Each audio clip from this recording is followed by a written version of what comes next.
بسم اللہ الرحمن الرحیم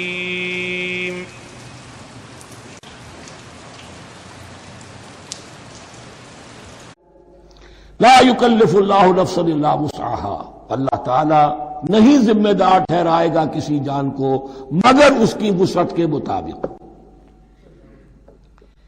یہ بہت بڑے فضل و کرم والی آیت ہے۔ جیسے میں نے کہا تھا میگنا کارٹا جو ہے انسانی حقوق کا، کہ اجیب دعوت الداع اذا دعان، جہاں بھی مجھے کوئی پکارے، جب پکارے میں اس کی پکار سنتا ہوں، قبول کرتا ہوں۔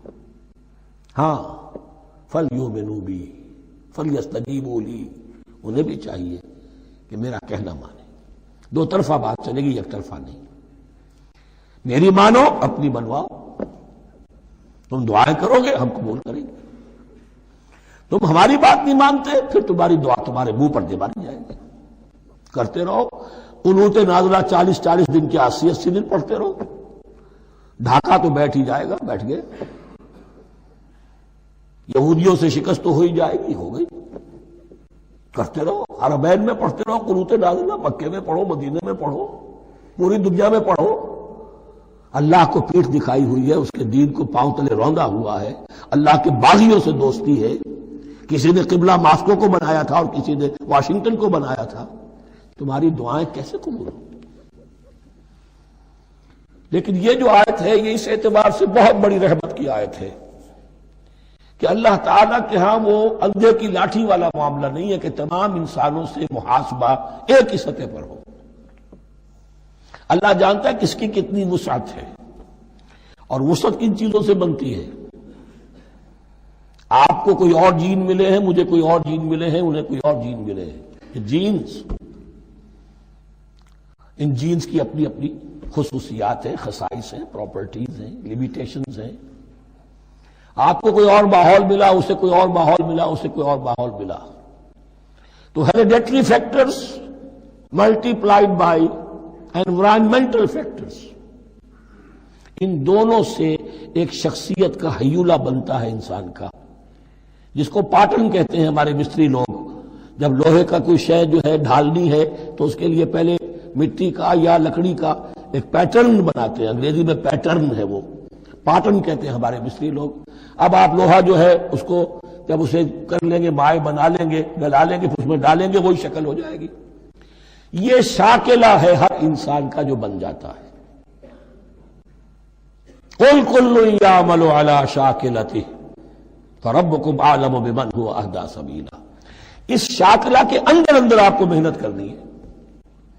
اللہ جانتا ہے کس کا شاکلہ وسیع تھا، کس کا شاکلہ تنگ تھا، کس کے جینز اعلیٰ تھے، کس کے جینز ادنا تھے، کس کے ہاں ذہانت زیادہ تھی، کس کے ہاں جسمانی قوت زیادہ تھی۔ جو بھی کچھ اس نے دیا ہے، جس کو وہاں ہم نے رکھا اس کو وہاں رکھا، اس نے وہاں تعلیم پائی، اس نے یہاں تعلیم پائی۔ جو بھی انوائرمنٹل فیکٹرز آئے ہیں، جو بھی جینیٹک فیکٹرز آئے ہیں، سب اللہ کے علم میں ہے۔ ان سب کو ملحوظ رکھ کے اللہ حساب دے گا۔ جو شاکلہ ہم نے تمہیں دیا تھا اس میں تم نے کیا کیا؟ ایک شخص کے اندر فرض کیجئے استعداد ہی ہے 20 درجے کی استعداد ہے، اس نے فرض کیجئے 18 درجے کام کر دیا، کامیاب ہو گیا۔ کسی میں استعداد 100 درجے کی تھی، اس نے 50 درجے کیا، ناکام ہو گیا۔ حالانکہ کمیت کے اعتبار سے 50 درجے زیادہ ہے 18 درجے سے، لیکن یہ 18 درجے کا کام وہ کر رہا ہے جس کے اندر استطاعت تھی ہی 20 کی، یا 18 ہی کی تھی، اس نے پوری کر دی۔ اور 50 درجے والا وہ جس کو اللہ نے دے رکھی تھی 1000 کی استطاعت، اس کا وہ 50 بیکار ہو گیا۔ تو اللہ تعالیٰ کا محاسبہ جو ہے انڈیویجول ہے، اس لیے فرمایا گیا کلہم آتی ہے یوم القیامت فردا، ان میں سب لوگ اس دن قیامت کے دن سب آئیں گے اکیلے اکیلے، تنہا تنہا۔ ہر ایک کا حساب ہوگا وہاں، اور ہر ایک کا حساب ہوگا لا یکلف اللہ نفسا الا وسعها، اللہ ذمہ دار نہیں ٹھہرائے گا کسی بھی جان کو مگر اس کی وسعت کے مطابق۔ البتہ اس کا ایک ریورس ہے۔ ہوتا کیا ہے، ہم سمجھتے ہیں دنیا میں تو بھاگ دوڑ کر رہے ہیں اور دین اجی ہمارے اندر تو استطاعت، دین کے کام کی صلاحیت ہی نہیں ہے۔ دنیا میں دیکھیں بڑے کامیاب تیزی کے ساتھ دوڑ رہے ہیں، کامیاب پر کامیاب، یہ دین ہمارے اندر تو استطاعت نہیں ہے، استعداد ہی نہیں ہے، کیا کریں؟ یہ دھوکہ ہے، سیلف ڈسپشن ہے۔ استعداد اور استطاعت کے بغیر اور صلاحیت اور ذہانت کے بغیر دنیا میں بھی آپ کما نہیں سکتے، محنت نہیں کر سکتے، کوئی نتائج حاصل نہیں کر سکتے۔ یہ دھوکہ اپنے آپ کو نہ دیجئے۔ یہ ہے جو کچھ کر سکتے ہو کیجئے، کھودیے اپنی شخصیت کو، کھود کر جو نکال سکتے ہو نکال دیجئے۔ ہاں آپ نکال سکیں گے اتنا ہی جتنا آپ کے اندر ودیت ہے، زیادہ کہاں سے لے آئیں گے؟ اور اللہ نے کس میں کیا ودیت کیا ہے وہ جانتا ہے۔ اس کا حساب لینا جو ہے، محاسبہ، وہ اس پر ہے کہ جو اس نے تمہیں دیا ہے۔ اور یہ مضمون قرآن مجید میں 5 مرتبہ آیا ہے بہت اہمیت کے ساتھ۔ لا یکلف اللہ نفسا الا وسعها لها ما کسبت وعلیہا ما اکتسبت۔ اسی جان کے لیے ہے جو اس نے کمایا، اور اس کے اوپر وبال بنے گا جو اس نے برائی کمائی۔ لیکن لام اور اعلی، لہا ما کسبت، جو بھی اس نے نیکی کمائی اس کے حق میں ہے، اس کے لیے ہے، اس کا اجر ملے گا، ثواب ملے گا، اور جو بدی کمائی وہ اس پر وبال بنے گا، اسی کے لیے اس کو سزا ملے گی، اسی کے حوالے سے۔ اب وہ آخری دعا آ گئی، جامع ترین اور عظیم ترین دعا ہے قرآن مجید کی۔ ربنا لا تؤاخذنا ان نسینا او اخطانا۔ اہل ایمان کے راستے پر، عمل صالح کے راستے پر مقدور بھر، امکان بھر اپنی شخصیت کے کونوں کھدروں میں سے بھی نکال کر، اپنی ریزیڈول انرجیز کو بھی نکال کر اللہ کی راہ میں لگا لیں۔ لیکن اس کے بعد بھی کوئی غرہ نہ ہو، کوئی غرور نہ ہو، کوئی اپنی محنت پر، اپنی نیکی پر، اپنی کمائی پر، اپنے کارناموں پر کہیں انسان دھوکہ نہ کھا جائے۔ کیفیت کیا رہنی چاہیے؟ وہ یہ ہے تواضع، عجز، انکساری۔ ربنا لا تؤاخذنا ان نسینا او اخطانا۔ اے رب ہم سے مواخذہ نہ کیجو اگر ہم بھول جائیں یا ہم سے خطا ہو جائے۔ نسیان بھی ہے، الانسان مرکب من الخطاء والنسیان۔ انسان کے اندر یہ دونوں چیزیں، خطا اور نسیان، یہ تو گنی ہوئی ہیں۔ خطا یہ ہے کہ آپ نے اپنی امکانی حد تک تو نشانہ ٹھیک لگایا تھا، نشانہ خطا ہو گیا، ٹھیک ہے، کوئی بات نہیں، آپ کی نیت صحیح تھی۔ ایک اجتہاد کرنے والا اجتہاد کر رہا ہے، امکانی حد تک اس نے کوشش کی ہے کہ صحیح رائے تک پہنچے، لیکن خطا ہو گئی، اللہ معاف کرے گا۔ اس نے اپنی امکانی کوشش کی تھی، لہذا اسے ثواب ملے گا۔ مجتہد مخطی بھی ہو تو ثواب ملے گا، مجتہد مصیب ہے، صحیح رائے پر پہنچ گیا ہے تو دوہرا ثواب ملے گا، لیکن مجتہد مخطی ہے تب بھی ثواب ملے گا۔ تو بھول چوک پر، یہ بھول چوک، خطا جو ہے چوک صحیح ہے بالکل لفظ اس کے لیے، چوک جانا، نشانہ چوک گیا۔ تو اے پروردگار جو بھی ہم سے سرزد ہو جائے، غلطی ہو جائے، بھول کی وجہ سے یا خطا کی وجہ سے، اس پر معاوضہ نہ کیجو۔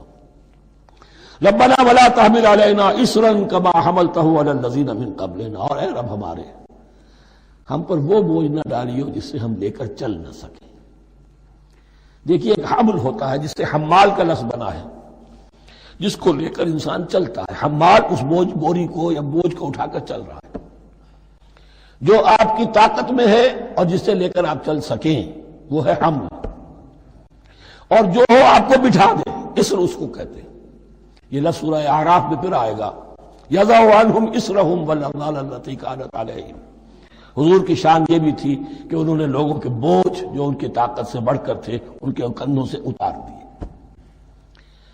ربنا ولا تحمل علینا اصرا کما حملتہ علی الذین من قبلنا۔ اے اللہ تو نے بڑے بڑے بھاری بوجھ ہم سے پہلے لوگوں پر ڈالے۔ شریعت بھی پہلے بھاری تھی، بہت سے معاملات ہم نے دیکھ لیے، روزہ ہمارے لیے کتنا آسان کر دیا گیا، رات کو نکال دیا روزے سے، کہہ دیا خاص طور پہ کھاؤ پیو ضرور، سحری ضرور کرو، تسحروا فإن فی السحور برکہ۔ کتنی آسانی ہے۔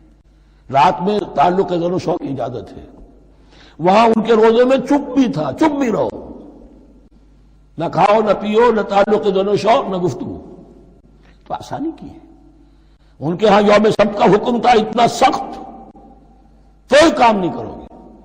ہمارے ہاں وہ تھوڑے سے وقت کے لیے، اذا نودی للصلاۃ من یوم الجمعۃ فاسعوا الی ذکر اللہ وذروا البیع، اذان سے لے کر اور نماز کے ادا ہو جانے تک ہر کاروبار دنیاوی حرام ہے، لیکن اس سے پہلے اس کے بعد آپ کر سکتے ہیں، تو آسانی ہے۔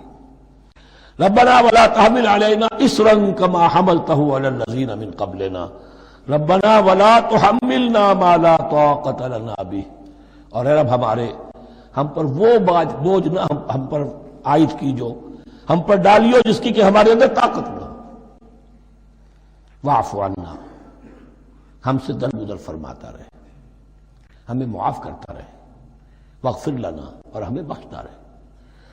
مغفرت کا لفظ جو ہے اس کو سمجھ لیجئے ڈھانپنا، مغفر کہتے ہیں خود کو، جو ہیملٹ پیٹا ہوتا ہے تاکہ گولی جو ہے وہ سر پہ لگے تو یہ آپ کو بچا لے، مغفر خود پہنتے تھے تلوار کے وار سے سر کو بچانے کے لیے، سر کو ڈھانپا ہوا مغفر سے۔ تو گناہ کو اللہ تعالیٰ اپنی رحمت سے ڈھانپ دے، واغفر لنا، ہماری خطاؤں کی پردہ پوشی فرما دے، ورحمنا، اور ہم پر رحم فرما، انت مولانا، تو ہمارا مولا ہے، والی ہے، ہمارا پشپناہ ہے، مددگار ہے۔ اللہ ولی الذین آمنوا یخرجہم من الظلمات الی النور فانصرنا علی القوم الکافرین، بس ہماری مدد فرما کافروں کے مقابلے میں۔ انہی الفاظ پر وہ دعا ختم ہوئی تھی جو طالوت کے ساتھیوں نے کی تھی علیہ الصلوۃ والسلام۔ اصل میں یہ دعا اب تلقین کی جا رہی ہے، مرحلہ سخت آ رہا ہے، مرحلہ سخت ہے اور جان عزیز، تاب لاتے ہی بنے گی غالب۔ اب وہ مرحلہ آ رہا ہے، اس کے لیے تیار ہو جاؤ۔ یہ سارا حصہ جو ہے در حقیقت یہ تمہید ہے غزوہ بدر کی۔ بارک اللہ لی ولکم فی القرآن العظیم ونفعنی وإیاکم بالآیات والذکر الحکیم۔